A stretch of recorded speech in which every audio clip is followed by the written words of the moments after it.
চাঁদপুরের শাহতলীতে এক পরিত্যক্ত ইটভাটায় চাষ হচ্ছে বাহারি রং ও স্বাদের বিদেশি আম। রাসায়নিকের ব্যবহার ছাড়াই নিরাপদ আম উৎপাদনের এমন অভিনব উদ্যোগ নিয়ে কৃষি খাতে নতুন সম্ভাবনার দ্বার খুলেছেন উদ্যোক্তা হেলাল উদ্দিন।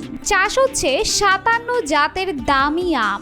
দেশে বিদেশে রপ্তানিযোগ্য এই আম নিয়ে তিনি গড়ে তুলেছেন ফ্রুটস ভ্যালি অ্যাগ্রো। ৫৭ জাতের আম আছে, একটা ছোট বাগান যেখানে ৩.৫ একর আয়তন। তো আমাদের ২৫০ গাছ আছে। এটা কোনো বাণিজ্যিক বাগান না। এবং আপনারা অবাক হবেন যে বিশ্বের ২০টা সেরা আম যদি ধরি আমি, এখানে আছে এই চাঁদপুরের ফ্রুটস ভ্যালি অ্যাগ্রো আছে।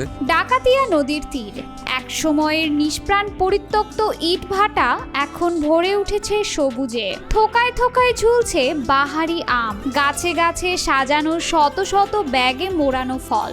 সাদা, বাদামি, কালো, এমনকি রঙিন প্লাস্টিকের ফ্রুট ব্যাগে ঢাকা প্রতিটি আম যেন নতুন সম্ভাবনার প্রতীক। এখানে আগে পরিত্যক্ত ইটভাটা ছিল, তো সেই বালির মধ্যে আমরা এখানে বিভিন্ন ধরনের ফলাদি, সারা বিশ্বের উচ্চ মূল্যের এবং উচ্চ মানের যেসব দামি ফসল আছে বিভিন্ন জাতের আমরা এখানে চাষ করছি পরীক্ষামূলকভাবে। সারা বিশ্ব থেকে, বিভিন্ন ক্লাইমেট থেকে, বিভিন্ন সাবকন্টিনেন্ট, আমাদের সব এরিয়া থেকে আমরা আমের বা বিভিন্ন ধরনের ফলাদির আমরা চারা সংগ্রহ করি, সায়ন সংগ্রহ করি বা গ্রাফটিং সংগ্রহ করি। এই ঈদে জামা জুতো অ্যাক্সেসরিজের ডিসকাউন্ট। এ যেন স্বপ্নের বাগান। কোনো রাসায়নিক কীটনাশক নয়, পোকামাকড় দমনে ব্যবহৃত হচ্ছে প্রাকৃতিক উপকরণ, পাট, প্লাস্টিক, ব্যাগিং প্রযুক্তি। ৫৭ জাতের বিদেশি আমের মধ্যে রয়েছে থাই, মালয়েশিয়ান, ফিলিপিনো ও মিশরীয় জাত। সবকিছুই চলছে পরীক্ষামূলকভাবে। আমের মৌসুমে বা ফসলের মৌসুমে যে ফসলটা পাওয়া যায় ওটা মূল্য কম পাওয়া যায়, তাহলে উদ্যোক্তারা, কৃষকরা সেখানে লাভবান কম হয়। আমরা চেষ্টা করছি এখানে সারা বছর আম থাকবে, ১২ মাসে আম আছে, আর্লি ভ্যারাইটি আম আছে। যদি আমি কিছু আমের নাম বলি, আমি Valencia Pride, Lemon Zest, Bailey Marble, রুসা, Sunset, Ataulfo, Totapuri, Honeydew, Nam Dok Mai, সিমন, এই ধরনের অসংখ্য জাত। এই জাতগুলির মধ্যে আমরা এই বছর ৩টা জাত রিলিজ করেছি নতুন, যেটা আমি বলি যে বাংলাদেশে ফ্রুটস ভ্যালি এগুলোতে আমাদের গাছগুলি আছে মাতৃগাছ। হেলালের এই কৃষি গবেষণার নাম ফ্রুটস ভ্যালি অ্যাগ্রো। একদিকে পরীক্ষামূলক ফলন, অন্যদিকে চারার মানও যাচাই করা হয় এখানে।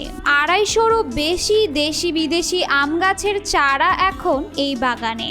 খুবই সুন্দর ফলন, মানে রঙিন আম, এবং এটা মনে করি ভবিষ্যতে বাণিজ্যিক আম হতে পারে। আর একটা যে লেমন জেস্ট, লেবুর স্বাদযুক্ত একটা বিখ্যাত আম, বিশ্বের সবচেয়ে মিষ্টি আম যেটাকে ধরি আমরা, আতাউলফে আমরা এখানে ভালো ফলন পেয়েছি। লেট ভ্যারাইটি ধরি আমরা এই অস্টিন এবং অস্টিন গোল্ড, এই দুটো আপনি জানেন ইউরোপের যদি ৭০% আমের বাজার দখল করে আছে এই অস্টিন আমটা। রপ্তানিযোগ্য আমের ক্ষেত্রে একটি গুরুত্বপূর্ণ ধাপ হলো ফ্রুট ব্যাগিং। ৫০ গ্রাম ওজন হলেই প্রতিটি আম মোড়ানো হয় আলাদা ব্যাগে। এতে আম থাকে ফ্রেশ, সংরক্ষণ ক্ষমতা বাড়ে ৯ থেকে ১৪ দিন পর্যন্ত। আমরা যেসব আমের জাত নিয়ে কাজ করছি এগুলো উচ্চ ফলনশীল, সারা বিশ্বে এগুলো বাণিজ্যিক হিসেবে ঝুঁকিমুক্ত। আপনি দেখেন এই ছোট্ট একটা গাছে এই যে রেড আইভরি আমটা, এটা তো কাঁচা খেতেও মজা, টক একদম নেই, এবং মিষ্টি হইলেও কিন্তু অত মিষ্টি না, কিন্তু সুস্বাদু। কেবল আম উৎপাদনই নয়, প্রশিক্ষিত লোকবল দিয়ে এখানে গড়ে তোলা হয়েছে কর্মসংস্থান। পরিচর্যা, গাছের ছাঁটাই, ফল বাছাই সবই করা হয় প্রাকৃতিক ও নিরাপদ উপায়ে। আমি এই জায়গার দায়িত্বে আছি। আমাদের এই জায়গায় বিভিন্ন রকমের দর্শনার্থী আসে এবং কি আমাদের আমগুলা দেখে কেউ খায়, কেউ পার্সেল কিনে নিয়ে যায়, পাশাপাশি আমাদের আমের চারাও কিনে নিয়ে যায়। আর এটা আমার কাছে অনেকে অনেক কিছু জানতে চায়, এটা আমার কাছে বেশ ভালো লাগে। এখানে আমি আম গাছের বিকালবেলা পানি দেই, পাশাপাশি আম গাছের পাতা পালানো লাগে, পাতা পালাই, আম গাছের ফলগুলো যত্ন করে রাখা লাগে, ওই কাজগুলো করি। এই ব্যতিক্রম ধর্মী উদ্যোগ দেখতে প্রতিদিনই আসছেন নানা জেলার দর্শনার্থী ও আগ্রহী ক্রেতারা। আমি এখানে ঘুরতে আসছিলাম, তো এখানে অনেক নামি দামি আম আছে, বিদেশি আম, তো এগুলা দেখতে ভালো লাগে। আমি কয়েকটা চারা আমার বাসায় নিয়ে লাগাইছি। এখানে দেখছি কিছুদিন আগে যে আমের বাগান, খুব সুন্দর সুন্দর আম হয়, তো এখানে আসছি আমার পরিবার নিয়ে ঘুরতে, তো এখান থেকে কিছু কিনে নিয়ে যাব এবং খাবো। অনেকেই আসছেন গবেষণার উদ্দেশ্যেও। অনেকের কাছ থেকে শুনছি যে এখানের আম বিখ্যাত, তো আমি আসছিলাম, এতদিন শুনছি, এখন দেখি নাই এতদিন, তো এখন আইসা একদম ঘটনাস্থলে আইসা দেখলাম আসলে এখানে আম গাছগুলা, আমগুলা মানসম্মত, দেখার মতো নাম। আমরা আমও নিব এবং একটা চারাও নিয়ে যাব। এই উদ্ভাবনী উদ্যোগকে সাধুবাদ জানাচ্ছেন স্থানীয় কৃষি কর্মকর্তারাও। চাঁদপুর কৃষি সম্প্রসারণ অধিদপ্তরের উপপরিচালক মোহাম্মদ আবু তাহের বলেন, এই প্রজেক্ট দেশের কৃষি গবেষণায় অবদান রাখতে পারে।